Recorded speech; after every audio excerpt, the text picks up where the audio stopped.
Don't cry, sir. You can have my mama, the boy said to the lonely Hells Angels sitting in the road. The man sat in the middle of Highway 29 with his head in his hands, chrome scattered around him like broken promises, and the November rain turning his leather vest black as oil. His bike lay on its side 20 feet back, still ticking as the engine cooled, and the only sound louder than the rain was the way his shoulders shook with grief that had finally found him after 40 years of outrunning it. He didn't hear the footsteps, didn't hear the small voice until it was right beside him, soft as a prayer nobody taught the kid to say. Don't cry, sir. You can have my mama. Wait, before the next ride begins. If this story already hit you right in the chest, tell us where you're watching from. To ride with the Brotherhood through the next promise, loss, or redemption, subscribe and join the club. Engines up, back to the road. The boy couldn't have been more than 7, standing there in rubber boots too big for him and a jacket that had seen better winters. His hair was plastered to his head from the rain, and he held a plastic grocery bag in one hand like it contained something precious.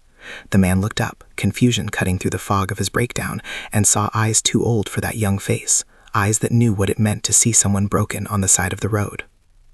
What? The word came out rough, torn from a throat raw with the kind of crying a man does when he thinks nobody's watching. You're sad, the boy said, matter of fact. My mama says when people are sad, they need someone. I got a mama. She's real good. You can have her if you want. The absurdity of it should have been funny. Reed Dalton, road captain of the Fallen Saints MC, the man who'd ridden from Bakersfield to Boston without stopping, who'd buried 17 brothers and never shed a tear at the funerals. Sitting in the rain while a kid offered him his mother like a solution to problems the boy couldn't possibly understand. But Reed didn't laugh. He just stared at this small human standing in the downpour, offering the only thing of value he had to a stranger in a death's head patch. Son, you can't just... Reed stopped, realized he didn't know how to finish that sentence. You can't just give away your mother? You can't just offer kindness to men who look like they crawled out of the wrong end of redemption? You can't just stand in the rain trying to fix broken things with pure, impossible heart. She's at the gas station, the boy continued, pointing back down the highway, where Reed could just make out the glow of neon through the rain. We're waiting for my uncle, but he's late. He's always late. Mama's crying too, but she tries to hide it. Maybe you could both stop being sad together. Reed pushed himself up from the asphalt, his knees protesting. He was 53 years old, carried scars from 3 knife fights and 2 bullet wounds, and had a reputation that made sheriffs nervous from here to Reno. But this kid looked at him like he was just another person who needed help, and something about that cut deeper than any blade ever had. What's your name? Reed asked. Carter, what's yours? Reed. He glanced at his bike, still on its side. The front fork was bent, brake fluid mixing with rainwater. You shouldn't be out here alone, Carter. I'm not alone. You're here. The boy shifted the grocery bag to his other hand. You gonna come meet my mama or just sit in the road till you drown? Despite everything, despite the bike, despite the letter in his vest pocket that had put him on this highway in the first place, despite the weight of every mile he'd ever ridden away from things that mattered, Reed almost smiled. Lead the way. The boy started walking, not looking back to see if Reed followed, just trusting he would. And Reed did, leaving his bike where it lay, too tired and too broken to care about chrome and steel, when something in this kid's certainty pulled at him like gravity. The gas station was one of those dying breed places that still had a full-service island and a mechanic's bay that probably hadn't been used since Carter's mother was his age. The woman stood under the overhang, arms wrapped around herself, staring out at the rain with the kind of stillness that came from waiting for things that might never arrive.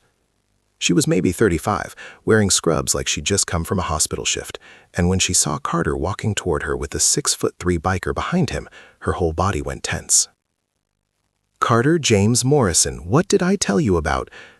She stopped when she got a good look at Reed. Not afraid exactly, but wary the way you get when you've learned to measure men by what they take instead of what they give.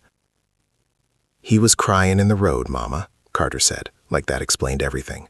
So I told him he could have you. You told him what? Reed raised his hands, universal sign of no harm meant. Ma'am, your boy's got a bigger heart than sense, but he didn't do anything wrong. I had some trouble with my bike back there. Kid found me having a moment. A moment. She studied him. The patch, the scars, the way the rain ran off his leather like it was baptizing something too dirty to come clean. That what we're calling it? Grace, Carter tugged on her sleeve. His name's Reed, and he needs help, and you said we should always help people who need it, remember?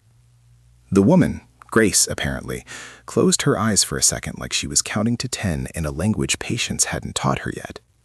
When she opened them, she looked at Reed with something that might have been recognition, not of him specifically, but of the particular kind of broken he was carrying. "Your bike rideable?" she asked. "Not unless I can bend physics and a front fork back into shape with my hands. And you're out here because?" Reed touched his vest pocket, felt the letter there. 24 hours ago, he'd been in the Fallen Saints clubhouse in Reading when the envelope arrived. No return address, just his road name, Reaper, written in handwriting he hadn't seen in 40 years but knew immediately. Inside, one sentence: "Your son is dying. Mercy General, Sacramento, room 412. If you ever cared at all." He'd left without telling anyone where he was going, threw a leg over his bike and pointed it south, riding through the night like he could outrun the past if he just went fast enough. But somewhere around dawn, the weight of it had caught him. The son he'd never met, the woman he'd left behind, the life he'd chosen instead of the one he could have had. And when the bike started handling wrong, when the rain started falling, when everything that had held him together for 4 decades finally came undone, he'd laid it down on purpose, sat in the road and let himself feel everything he'd been running from since he was younger than Carter.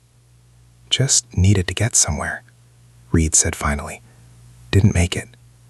Grace looked at him for a long moment, then at her son, then back at the rain. "There's a motel 6 miles up. Dead phone, so we can't call for a tow until my brother shows up with a working cell. You're welcome to wait here or walk, but standing in the rain won't fix your bike or whatever else is broken." "Grace?" Reed started. "Don't." She held up a hand. I don't need your story. Carter's right that we help people, but that doesn't make us friends, and it doesn't mean I trust you. It means we're stuck at the same gas station in the same storm, and I'm too tired to pretend we're not. Carter looked between them, sensing something in the adult conversation he couldn't quite name. "Can Reed stay till Uncle Matt gets here?" "Seems like he doesn't have much choice," Grace said. She moved toward the door of the station. "Come on, at least get out of the rain." Inside smelled like burnt coffee and air freshener trying to cover the ghost of 1,000 cigarettes. The attendant was maybe 19, more interested in his phone than customers, and he barely looked up when they walked in. Grace pointed Reed toward a corner where someone had set up a small table and 2 chairs, probably for employees on break. "I'm going to call my brother again," she said, pulling a cell phone from her purse and frowning at the screen. No signal. "Perfect." "I can take a look at it," Reed offered. "You fix phones now? Thought you just fixed roads by sitting in them." Carter giggled, and Reed found himself almost smiling again despite everything. "Fair point." Grace walked toward the bathrooms where there might be better reception, leaving Reed and Carter alone. The boy climbed into one of the chairs and set his grocery bag on the table. Inside, Reed could see a peanut butter sandwich in a Ziploc bag, an apple, and what looked like a small toy car. "That your dinner?" Reed asked. "Yeah, Mama doesn't get paid till Friday, so we're being careful." Carter said it without shame, just stating facts. "You hungry? I can share." Reed thought about the last time he'd eaten, some truck stop breakfast a lifetime ago. His stomach was empty, but not for food. "I'm okay, brother. You eat." "You called me brother?" Carter unwrapped the sandwich. "Like motorcycle brothers?" "Something like that." "Are you in a gang?" "A club. Different thing." What's the difference? Reed leaned back in the chair, feeling every year of his life in his bones. A gang's about what you take. A club's about who rides beside you. At least that's what it's supposed to be. Do you have brothers who ride beside you? Yeah. Had. Have. It's complicated. Carter took a bite of his sandwich, chewing thoughtfully. Mama says complicated is just adult for I don't know how to explain it. Your mama's smart? She cries a lot, though, since my dad left. The simple honesty of it hit Reed sideways. Kids this age didn't know how to lie about the important things yet. They just told you the truth and expected you to know what to do with it. How long ago? Reed asked. 2 years. I was 5. He said he was going to get cigarettes, but Mama says he's probably in Arizona or dead, and either way, he's not coming back. Carter took another bite. I don't remember him much. Just that he was loud and Mama was scared a lot. Grace returned before Reed could figure out how to respond to that. Her face was tight, controlled. Still no signal, and I can't get the station phone to work. Line's dead. Your brother know you're here? He knows I was supposed to be at my apartment 3 hours ago. He also knows I'm working double shifts at the hospital and covering for Jenny, whose kid has pneumonia, so he probably figures I'm running late. She sat down heavily in the other chair. This is not how I wanted to spend my Tuesday. I can walk up the road, Reed said. See if I can flag someone down, get you a working phone? In this weather, you'll get hit by a truck. Been hit by worse. Mama, Reed was sitting in the road crying, Carter informed her helpfully. His bike's all broken. Carter? It's okay, Reed said. Kid's not wrong. Grace studied him again, and this time Reed met her eyes and let her see whatever was there. Maybe it was the exhaustion. Maybe it was the fact that he'd already broken down once today and had nothing left to hide. But he let this stranger look at him and see the man who'd gotten a letter about a dying son and couldn't make it 20 miles without falling apart. Who died? Grace asked quietly. Nobody yet. Might be about to. Someone you love? Reed touched the letter in his pocket again. Someone I should have. Grace was quiet for a moment. Carter ate his sandwich and played with his toy car, making quiet engine sounds. Outside, the rain kept falling, turning the world into watercolor smears of light and shadow. My brother's a mechanic, Grace said finally. Has a garage in town. When he shows up, we can get your bike towed there, see if it's fixable.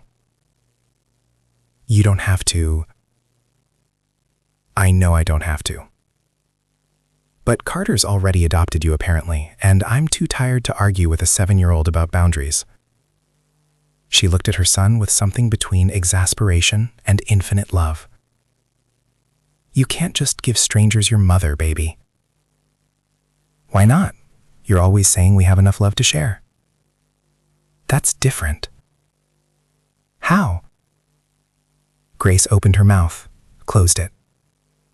Looked at Reed like maybe he had an answer. Reed just shrugged. Kid's got a point. Don't encourage him. Wouldn't dream of it. They fell into an odd, companionable silence.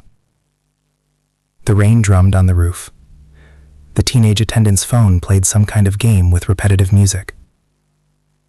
Carter finished his sandwich and started rolling his toy car across the table, making it jump imaginary ramps. And Reed sat there with these two strangers and felt something he hadn't felt in longer than he could remember. Like maybe he was allowed to be human again. Just for a minute. An hour passed, then 2.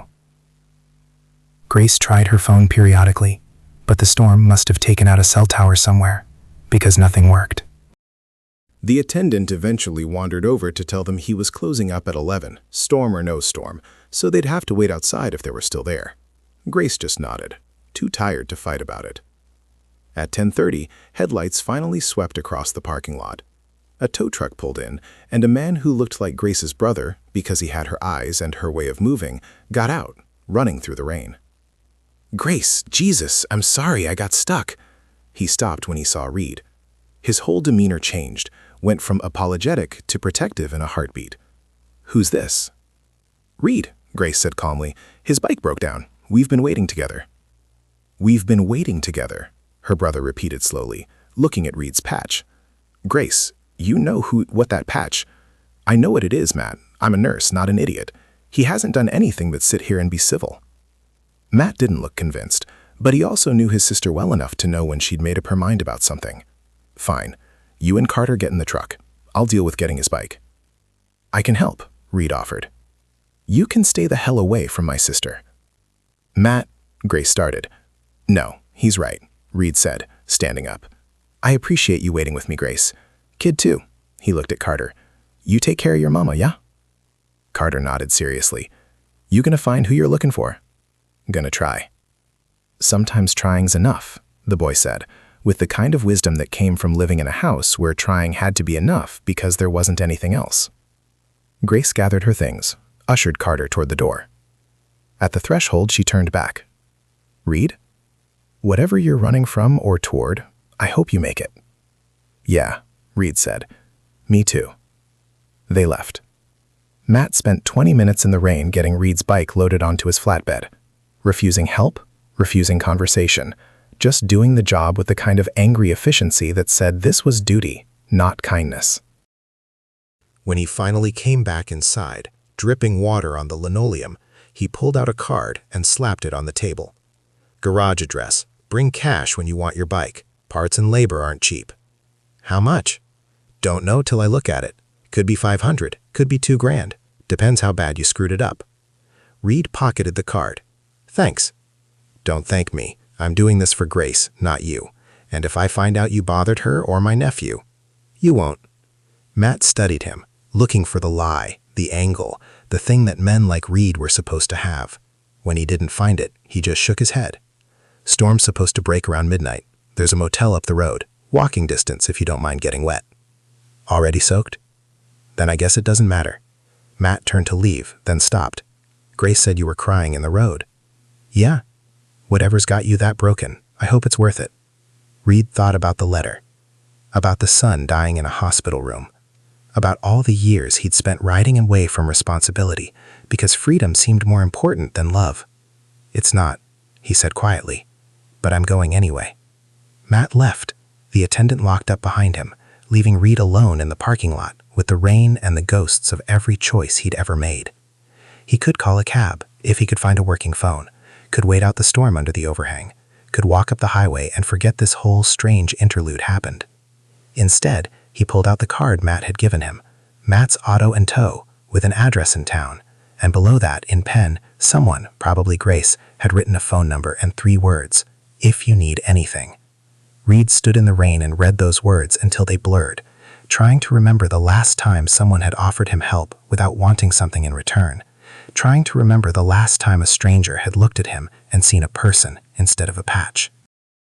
Trying to remember the last time he'd let himself be seen at all. The storm broke around 1 in the morning. Reed had found a bench under the overhang and dozed there, not quite sleeping, not quite awake. When the rain finally stopped and the clouds started to break apart, he stood up, every joint protesting, and started walking toward town. The highway was empty, slick with water, and the moon came out from behind the clouds like it had been waiting for permission. He walked for an hour before a truck pulled over.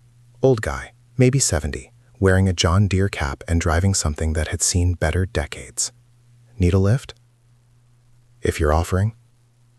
Where you headed? Reed pulled out Matt's card, read the address. The old guy nodded. I can get you close. Hop in. They drove in silence for a while, country music playing low on the radio. Then the old guy said, You look like you've been through something. Yeah? Want to talk about it? Not particularly. Fair enough. The old guy drummed his fingers on the wheel. I got a son I haven't talked to in 15 years. Stupid fight about money, about me not approving of his wife, about 1,000 things that seemed important at the time. Now I'm old and he's got grandkids I've never met, and I don't even know if he'd take my call if I made it. Reed looked at him. Why are you telling me this? Because you got that look, like you're trying to decide if it's too late to fix something broken. The old guy smiled, sad and small. Sometimes it is too late. Sometimes the thing you broke can't be fixed. But most times, the only thing that makes it too late is deciding it is. They pulled into town 20 minutes later. The old guy dropped Reed off a block from Matt's garage, refused money for the ride, just tipped his cap and drove away. Reed stood on the sidewalk as the sun started to think about rising, painting the eastern sky the color of old bruises, and tried to figure out what he was doing. The garage was closed, dark, but there was light in the apartment above it. He could see shadows moving behind curtains, could hear music, something classical, which seemed wrong for a mechanic's place until he remembered that people were more than their jobs, more than what you saw from the street.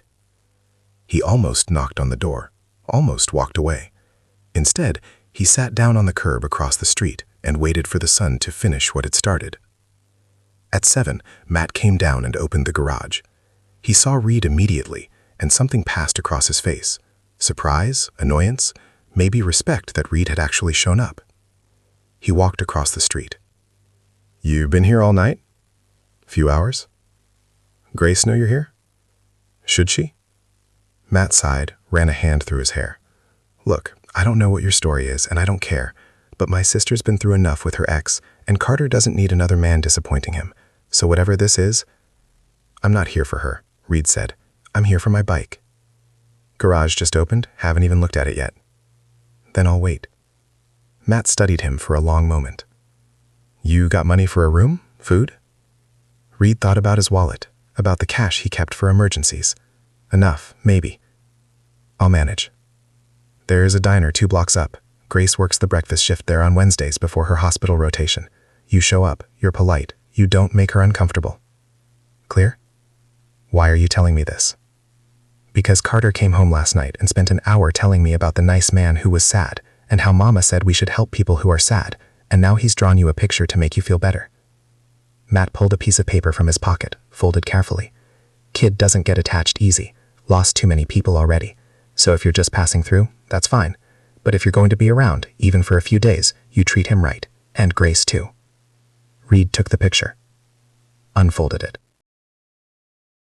Crude crayon drawing of a motorcycle, a stick figure in black, him probably, and another stick figure holding the first one's hand, Carter. At the top, in Schulke letters, "Friends." Something in Reed's chest, already cracked from last night, broke a little more. "I'm not staying," he said quietly.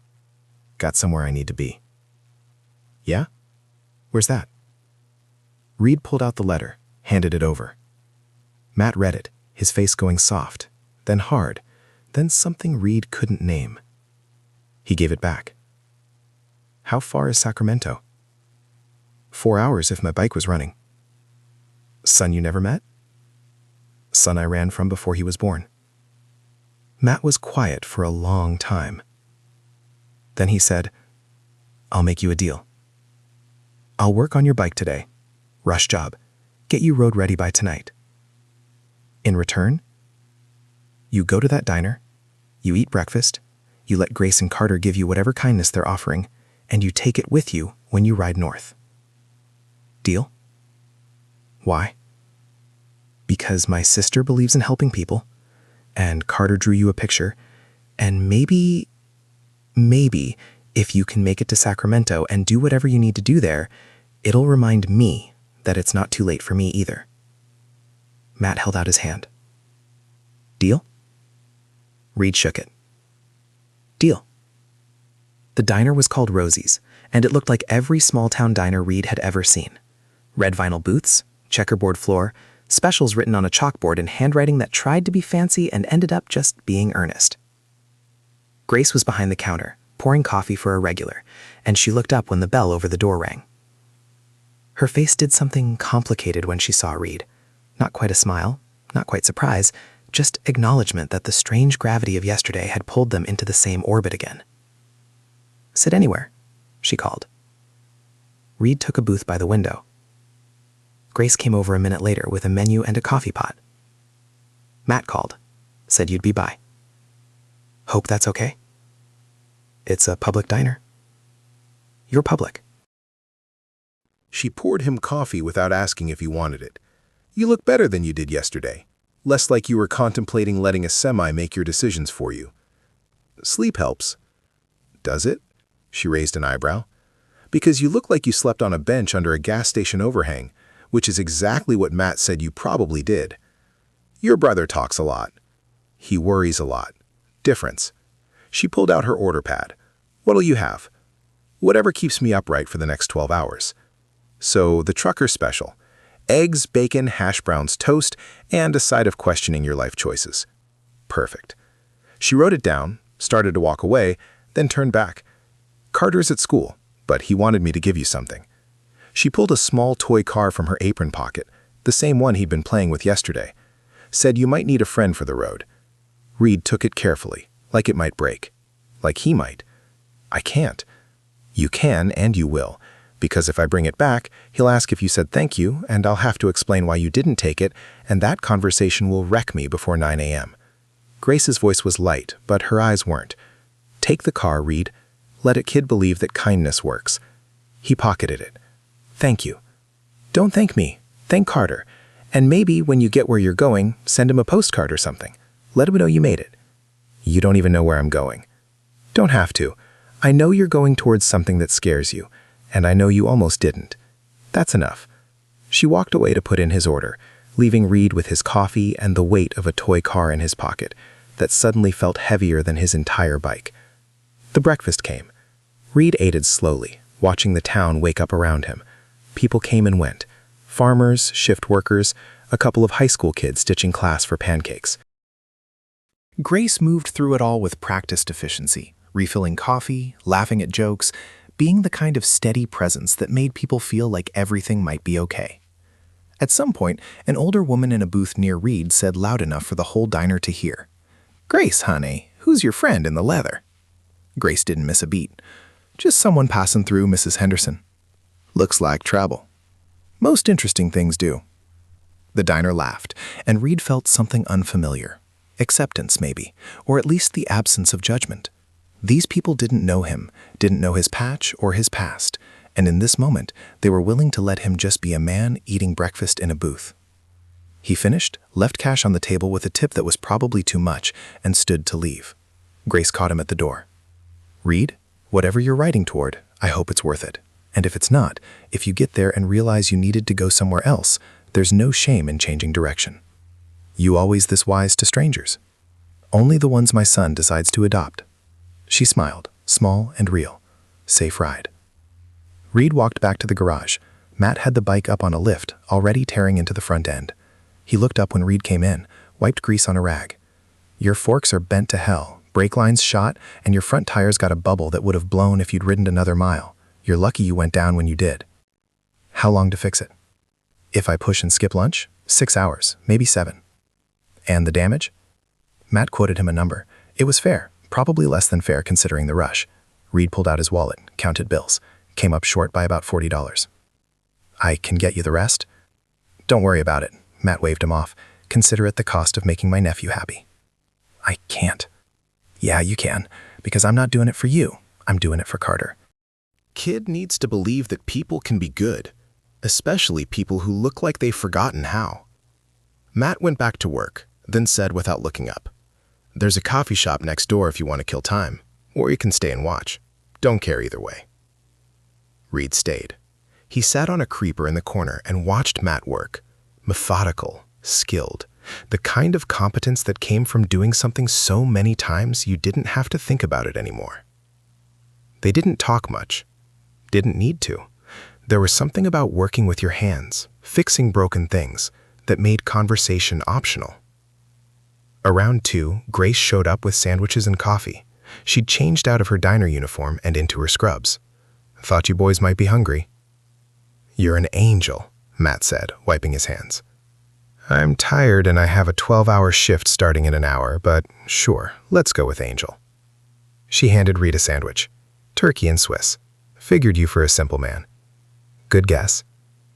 She sat on a stool, ate her own sandwich in quick, efficient bites. "How's it coming?" "Almost done," Matt said. "Another hour, maybe." "You'll make it to Sacramento before midnight if you ride steady," Grace said to Reed. "How do you?" Matt talks. "And I've been a nurse long enough to recognize a letter that says someone's dying." She met his eyes. "Whoever they are, I hope he get there in time." Reed thought about the son he'd never met, about the woman who'd written that letter with handwriting that still looked the same after 40 years, about all the things he'd never said because he thought he had more time. "Yeah, me too." Grace finished her sandwich, checked her watch. "I have to go. Carter's got after school at the library till 6. Matt's picking him up." She stood, hesitated, then pulled a small piece of paper from her pocket and handed it to Reed. "That's my number. If you ever need anything. If you ever want to tell someone how it went. Whatever. I'm not good at staying in touch. I'm not asking you to be good at it. I'm asking you to try if you want to. She smiled, sad and knowing. Most of us aren't good at the things that matter, Reed. We just do them anyway. She left. The garage felt quieter without her. Reed looked at the piece of paper with her number on it. This stranger who'd sat with him in a gas station and fed him breakfast and given him more grace than he'd earned in a lifetime. He folded it carefully and put it in his wallet. Not sure if he'd ever use it, but knowing he couldn't throw it away. At 3:30, Matt rolled the bike down from the lift. Test her out, see how she feels. Reed swung a leg over, fired the engine. The bike rumbled to life, steady and strong, and something in Reed settled with it. This was familiar. This was something he knew how to do. Ride away, move forward, keep the throttle open, and the mirrors empty. She's good, Reed said over the engine. Better than good. Should be. I'm good at my job. Matt killed the engine, looked at Reed seriously. You ride safe, and you call your son or see him or whatever you're planning to do. You tell him the truth. Tell him you're sorry. Tell him you were scared. Tell him you didn't know how to be a father, so you chose not to be anything at all. But don't lie to him. Don't make it clean when it was messy. He deserves better than that. Speaking from experience? I had a dad who ran too. Different reasons, same result. Matt's jaw tightened. I'm 41 years old and I still don't know if he loved me or if the bottle just loved him more. Don't leave your kid wondering, Reed. Give him an answer, even if it's a shitty one. At least then he knows. Reed didn't know what to say to that, so he just nodded. Matt helped him pack the few things he had, checked the bike one more time, then stepped back. You're good to go. Ride straight through. You'll hit Sacramento by 11. Thanks. For everything. Thank Grace and Carter. They're the ones who saw something in you worth helping. Matt offered his hand. Safe roads, brother. Reed shook it, then climbed back on his bike. The evening sun was turning everything gold and amber, that magic hour when the day hadn't quite decided to end yet. He kicked the bike into gear, felt the familiar vibration through his whole body, and realized he was more scared now than he'd been sitting in the road last night. Last night, he'd given up, laid down the bike and his burdens, and let himself break.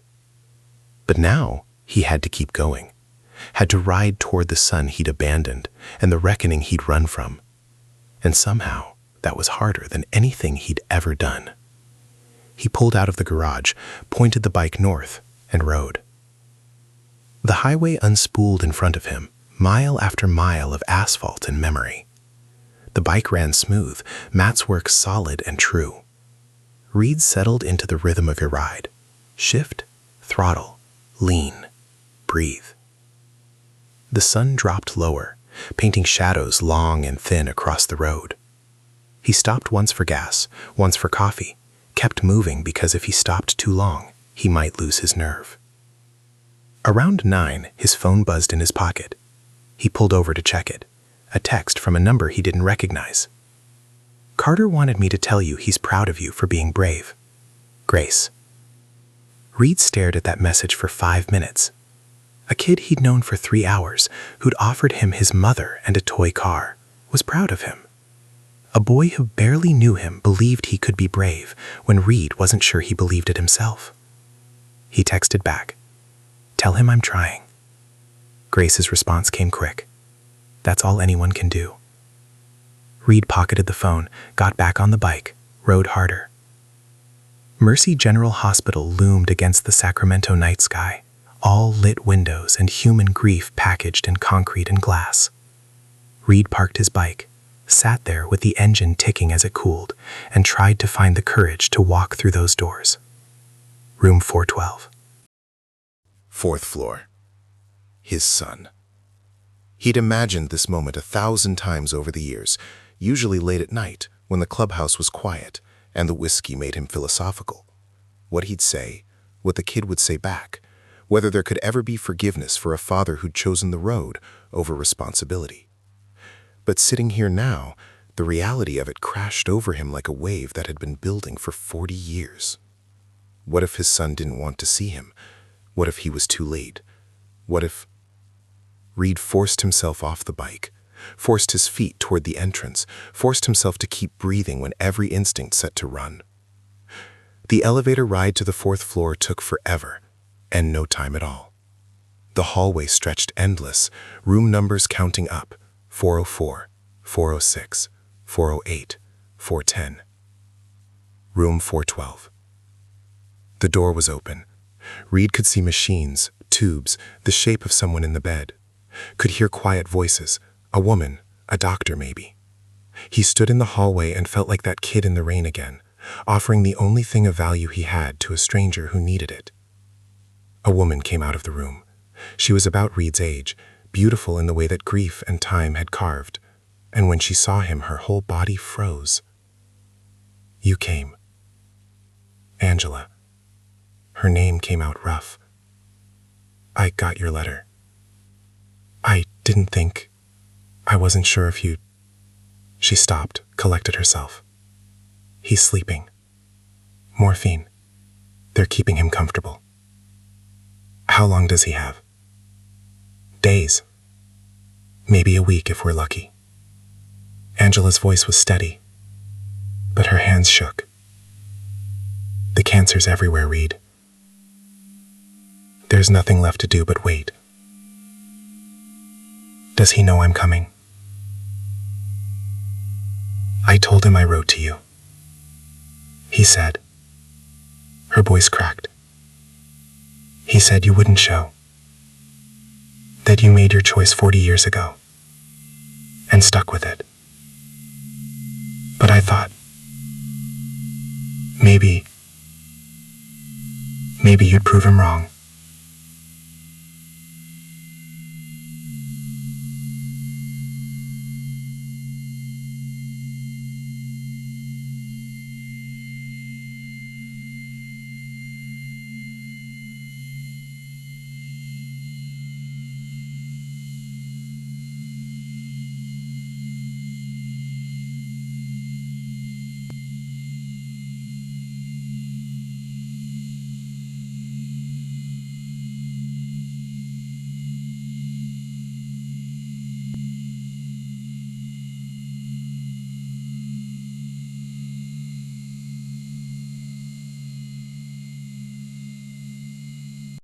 Reed looked past her into the room, at the man in the bed who was his son, who he'd never held, never taught to ride a bike or throw a ball, never been anything to except a name on a birth certificate and a check that came monthly until the kid turned 18.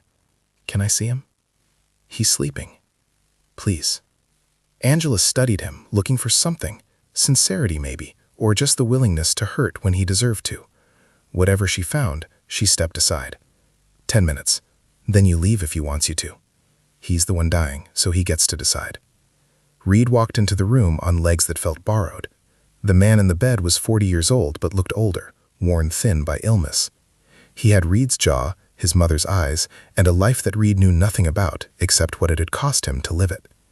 Reed sat in the chair beside the bed, careful not to wake him, and just looked. Tried to see the baby he'd never held, the boy he'd never raised, the man he'd never known. Tried to find something in that sleeping face that said he'd done the right thing by leaving, that the kid was better off without him. But all he saw was loss. 40 years of it, compounding like interest on a debt he'd never be able to pay. The man's eyes opened, focused slowly, recognized. "You're actually here." "Yeah." Reed's voice was barely above a whisper. "I'm here." "Why?" "Your mother wrote..." "No." "Why are you here? Why now? You had 40 years to show up, and you pick this?" The man, his son, God, his son, tried to sit up, couldn't quite manage it. "I'm dying, old man. This isn't the time for redemption. I don't have the energy for it." "I know." "Then why?" Reed thought about sitting in the road, about Carter offering his mother, about Grace saying it's never too late to change direction. Thought about Matt telling him to give his son the truth, even if it was ugly. "Because I was scared," Reed said finally.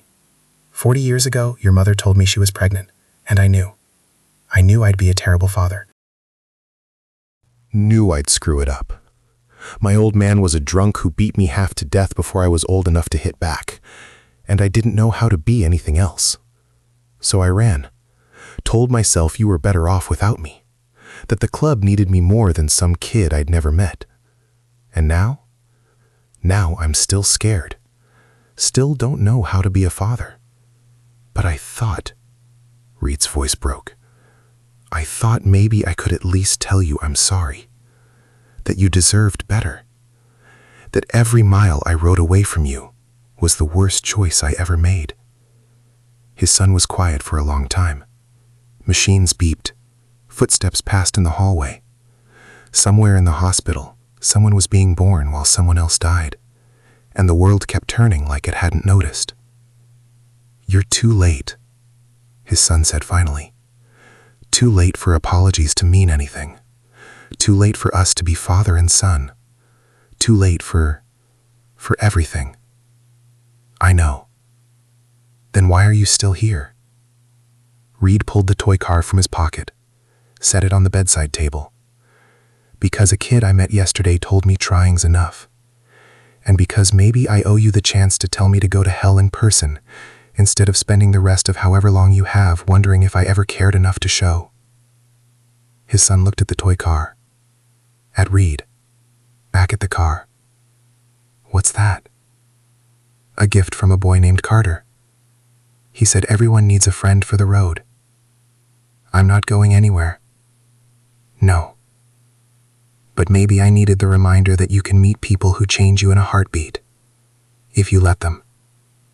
Reed stood up. I'm going to go. But if you want me to come back, if you want to tell me what I missed, what your life was like, anything at all, I'll be in Sacramento until you don't need me anymore. He turned to leave, made it to the door before his son spoke. David. Reed stopped. What? My name. David. You never asked. Reed turned back. David. Testing it. Tasting it. Good name. Mom picked it. Said it meant beloved. David's smile was bitter and small. Funny, right? Giving the unloved kid a name that means beloved. You weren't unloved. Your mother... I know what Mom felt. I'm talking about you. Reed didn't have an answer for that. Didn't have any words that could bridge 40 years of absence. So he just stood there, this old biker who'd finally run out of road, and let his son see him, really see him, for the first time. There's a motel across the street, David said finally. Mom probably already got you a room. She thinks everyone deserves a second chance, even people who don't. Do I deserve one? Hell if I know. But you're here and I'm dying, and maybe that's enough for now. David's eyes were heavy, the morphine pulling him back under. Come back tomorrow, if you want. We'll see if either of us can stand the other for more than 5 minutes. Okay? And Reed, bring coffee. The stuff here tastes like regret. Reed almost smiled. I'll see what I can do. He left the room, found Angela waiting in the hallway. She looked at his face and something in her expression softened. You told him? Yeah. Did he hate you for it? Don't know yet. He wants me to come back tomorrow. Angela nodded slowly. That's more than I expected. More than he expected too, I think. She handed him a motel key, room 237. I paid for a week. After that, you're on your own. You didn't have to. I know. But I did anyway. Because despite everything, despite you leaving, despite all of it, you're still the father of my son, and he's dying, and I'm too tired to hold 40 years of anger. She touched his arm, just briefly. Get some sleep, Reed. Tomorrow's going to be hard. Reed walked out of the hospital into the Sacramento night. The air was cold, clear, and the stars were out in force. He found his bike in the parking lot, ran his hand along the chrome that Matt had fixed, thought about Carter and Grace, and a small town where strangers had been kind for no reason, except that kindness was what they believed in. He pulled out his phone, Typed a message to Grace's number. Made it. He's alive. We're talking. Thank you for everything. The response came 5 minutes later. Carter says you're welcome and wants to know if you showed his friend, the car, to your son. I told him probably not yet, but maybe soon. Reed looked at the toy car, still sitting on David's bedside table.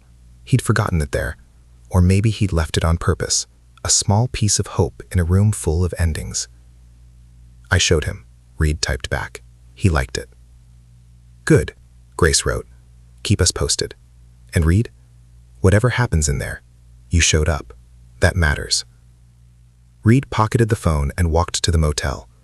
Room 237 was small, clean, functional. He sat on the edge of the bed and finally let himself feel the weight of the day, the ride, the fear, the conversation with a son who had every right to hate him and was choosing, however tentatively, not to. He slept hard and dreamless, the first real sleep he'd had in longer than he could remember. The next morning, Reed bought coffee from a place across from the hospital. Good stuff, the kind that cost too much and was worth it. He walked into David's room at 9, half expecting to find him alone or asleep, or changed his mind about wanting Reed there. Instead, David was awake, propped up in bed, reading something on a tablet. He looked up when Reed came in. You brought coffee. Said I would. Most people say a lot of things. David set the tablet aside. You're not most people though, are you? Don't know what I am. Reed handed him the coffee. Except a man trying not to fuck up the second chance your mother gave me. David sipped the coffee, closed his eyes like it was the best thing he'd tasted in weeks. Maybe it was. Okay, you get points for this. How many points do I need? More than exist, probably. But it's a start. David studied him over the coffee cup. So, what do we do now? Compare notes on how shitty our lives turned out? Trade stories about roads not taken?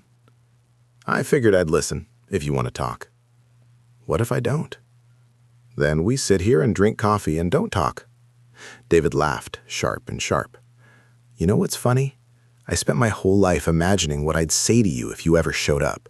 Had speeches prepared, accusations ready, all of it. And now you're here and He stopped. I'm too tired for speeches, too tired for anger. I just want to, I don't know, figure out if there's anything of you in me, or if I manage to become someone else entirely. Tell me about yourself, Reed said. Tell me who you are. So, David did. Slowly at first, then with more confidence as Reed just listened, really listened, the way Carter had listened to him in that gas station, with the kind of attention that said, you matter, your words matter, your story deserves to be heard. David talked about growing up with Angela, about her working 2 jobs to keep them afloat, about the stepfather who'd been decent enough, who taught him to throw a ball even though they both knew he wasn't a replacement for Reed, about college, about becoming a teacher, about the wife he'd married and divorced, and the daughter. God, a daughter. Reed had a granddaughter who was 19 and studying engineering at Berkeley. She's coming tomorrow, David said. Sarah, my daughter. Your granddaughter. Yeah, that. David looked uncomfortable. I told her about you, about the letter, about you showing up. She wants to meet you. What did you tell her about me? The truth. That you left before I was born, and I had never met you, and I didn't know if you were a good man or a coward or both. David met Reed's eyes. What am I supposed to tell her when she asks why you're here now? Reed thought about it. Thought about sitting in the road, about Carter, about Grace's kindness and Matt's hard wisdom. Thought about riding all night towards something that terrified him, because the alternative was living with never trying. Tell her I'm here because I was too scared to be here 40 years ago, and I'm trying to be braver now, even if it's too late. David was quiet. Then he said, she'll probably like you. She's got a soft spot for people trying to do better, even when it's hard. She sounds like a grandmother. She's like you too, I think. Restless, always wanting to know what's over the next hill. David's smile was sad. I tried to raise her to be someone who stays, someone who builds instead of runs. But some things are in the blood, I guess. You did good, Reed said. Raising her, being there. That took courage I never had. Don't make me the hero of this story. I'm just a guy who didn't run because I didn't have anywhere to run to." They sat in silence for a while, the easy kind, born from shared grief. A nurse came in, checked David's vitals, adjusted his IV, left again. The hospital hummed around them, codes called, gurneys rolling, life happening at the intersections of hope and loss. "I'm going to die," David said suddenly. Not angry, not sad, just stating a fact. Probably in the next week or two. The doctors said it could be faster, could be slower, but either way, I'm dying. "I know." "And then what? You go back to your club, your brothers, your life, and this becomes just a weird thing that happened that one time?" "I don't know." Reed pulled out his wallet, found the piece of paper with Grace's number. "But I met someone who told me it's never too late to change direction, and I'm thinking maybe she's right." "Who?" So Reed told him about the gas station, about Carter and Grace and Matt, about breaking down in the rain, and a boy offering his mother to a stranger, about finding kindness in unexpected places and learning that trying counted for something. David listened, and when Reed finished, he said, "Take me to meet them." "What?" "After." When this is done, take my ashes to that town, to that gas station, and scatter some of them there. So part of me gets to know the people who gave my father the courage to show up." Reed's throat closed. He nodded, not trusting his voice. "And Reed, bring Sarah with you. When this is done, take my ashes to that town, to that gas station, and scatter some of them there.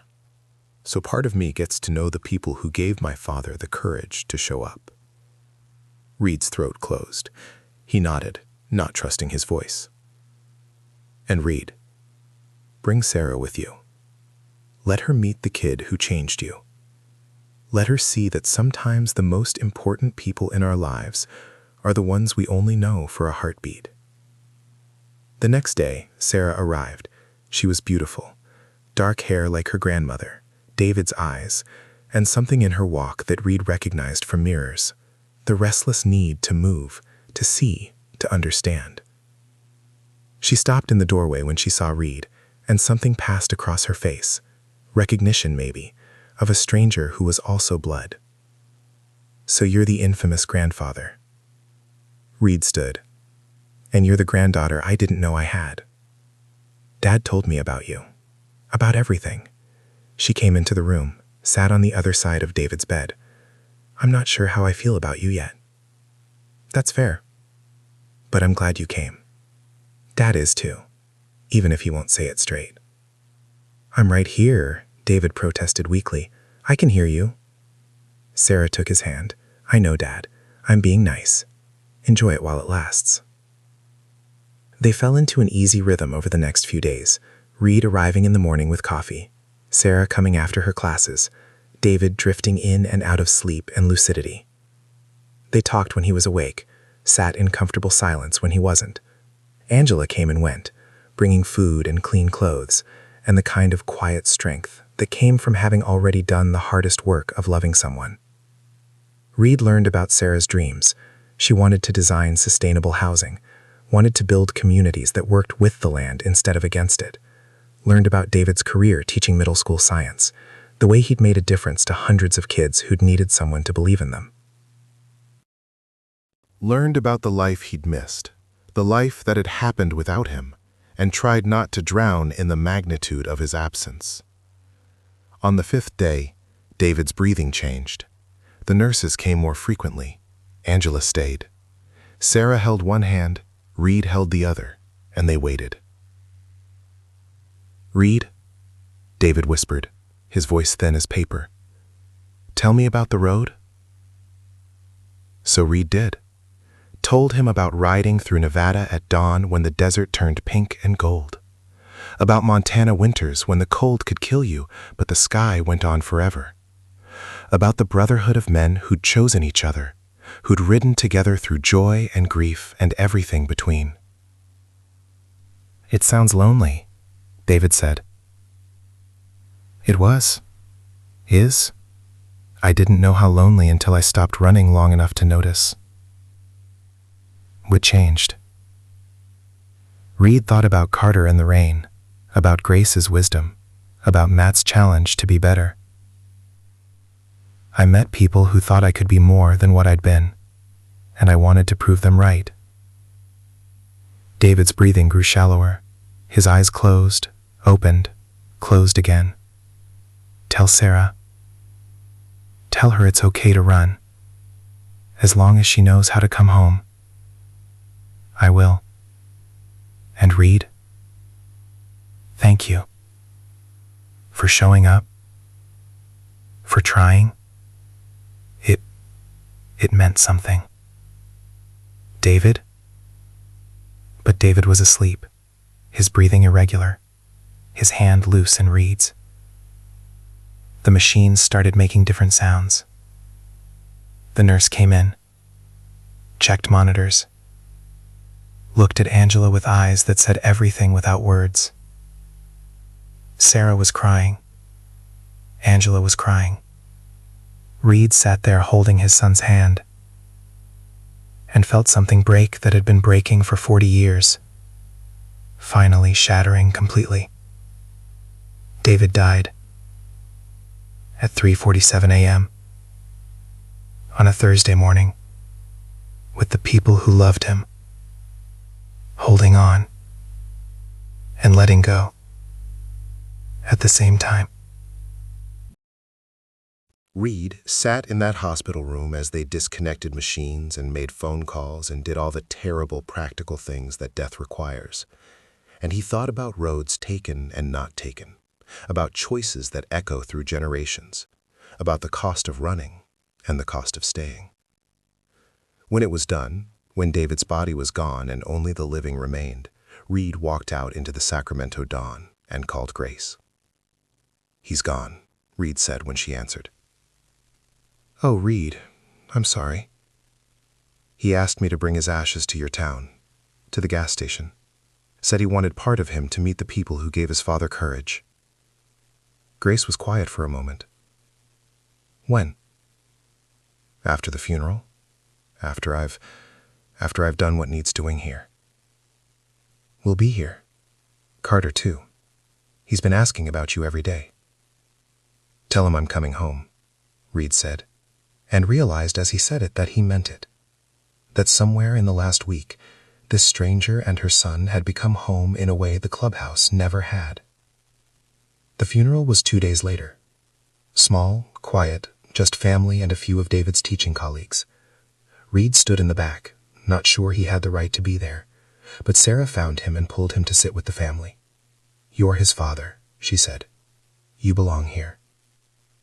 Reed wasn't sure about that, but he sat anyway, and listened to people talk about David, about his kindness, his patience, his dedication to teaching kids that science was about asking questions and being brave enough to seek answers, about the life he'd lived, the difference he'd made, the love he'd given. When it was over, Angela gave Reed a simple wooden box, half his ashes. The other half I'm keeping to scatter at his favorite beach.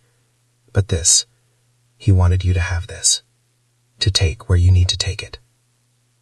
Reed held the box like it was made of light. "Thank you. For the letter. For everything. He died knowing you tried, Reed. That's more than either of us expected." Angela hugged him, brief and fierce. "Don't waste the second chance he gave you." Sarah rode with Reed back to the town where Carter and Grace lived. She brought a backpack and her own helmet, climbed on the bike behind him like she'd been born to ride, and they headed south through California's Golden Hills. They didn't talk much on the road. The engine made conversation difficult, and anyway, some things didn't need words. Reed felt Sarah's arms around his waist, felt her trust that he'd get them there safely, and wondered if this was what he'd missed, this simple faith that family meant you held on and tried not to let go.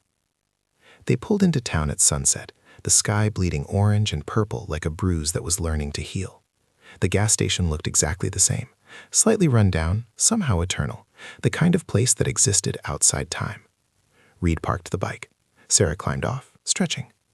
"This is it?" she asked. "This is it?" "Doesn't look like much. Best things usually don't." Grace's truck was already there, and as they walked toward the station, the door opened and Carter came running out. He stopped when he saw Reed, his face splitting into a grin that could have lit the whole highway. "Reed, you came back?" "Said I would." Carter crashed into him, hugging his legs with the kind of wholehearted enthusiasm only 7-year-olds could manage. "Did you find who you were looking for?" "Yeah, brother, I found him." "Did he stop being sad?" Reed's throat tightened. "Yeah, he's not sad anymore." Grace came out, wiping her hands on her jeans, and her smile was warm and real. "Welcome back." "This is Sarah," Reed said. "My granddaughter." Grace shook Sarah's hand. "He's been talking about you. He rode all the way from Sacramento on that bike?" "First time," Sarah admitted. "It was amazing." "Carter, why don't you show Sarah the creek behind the station? There's still about 20 minutes of good light." Carter grabbed Sarah's hand and pulled her away, chattering about frogs and fish and all the important things that lived in that creek. Sarah let herself be led, looking back once at Reed with a question in her eyes. Reed nodded. It was okay. She could go be young for a minute while the adults did the hard work of honoring the dead.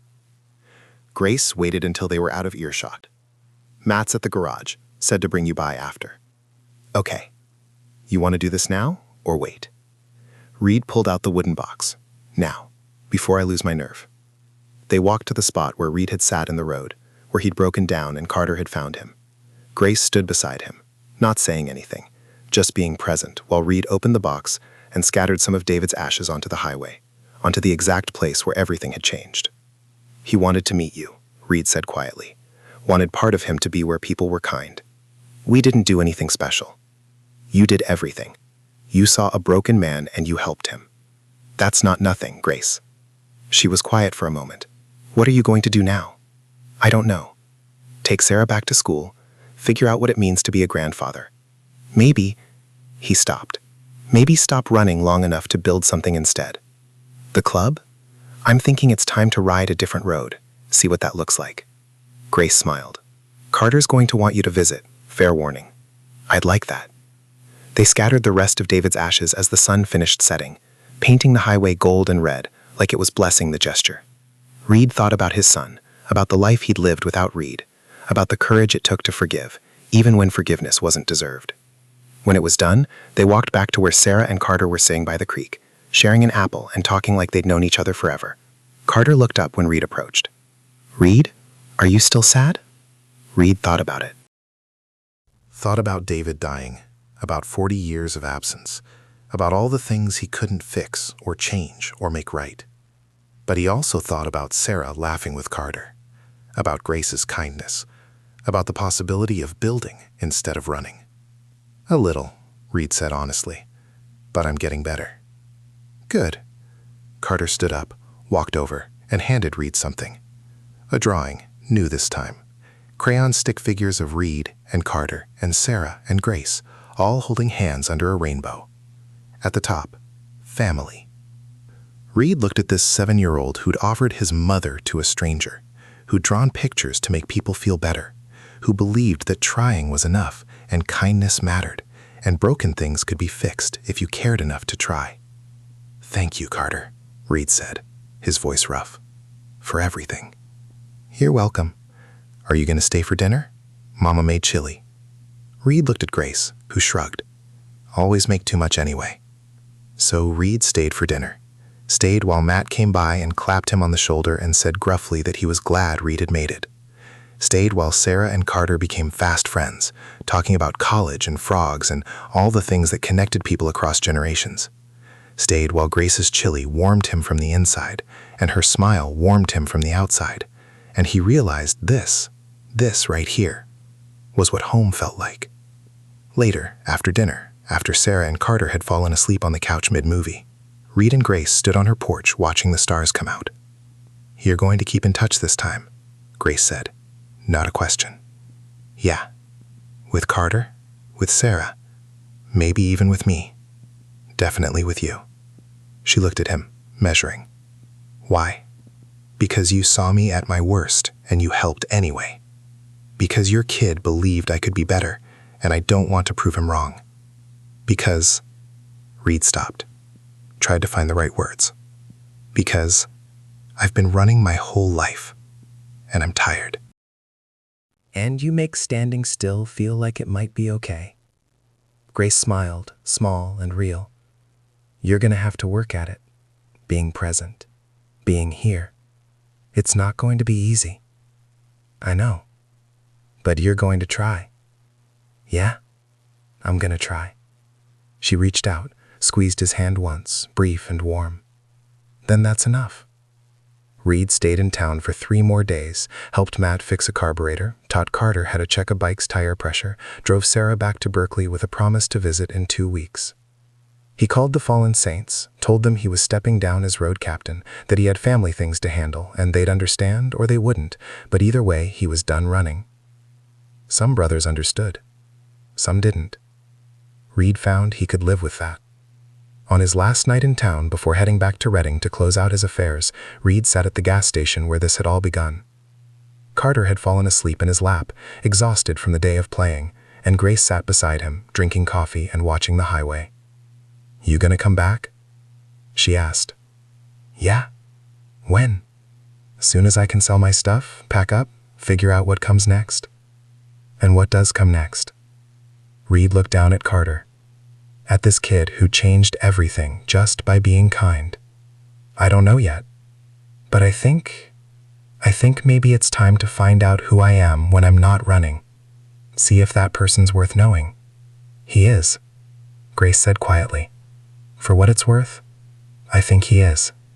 Reed rode out the next morning with the sunrise of his back and the road ahead uncertain. But for the first time in 40 years, he wasn't riding away from something. He was riding toward it. Toward a life he'd build instead of run from. Toward a family he'd found in a gas station parking lot. Toward the possibility that maybe, just maybe, it wasn't too late to be someone better. His bike ran smooth. Matt's work holding strong.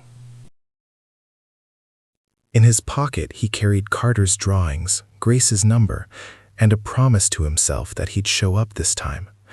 That he'd be present, be brave, be the person a 7-year-old had seen in him when he'd been too broken to see it himself.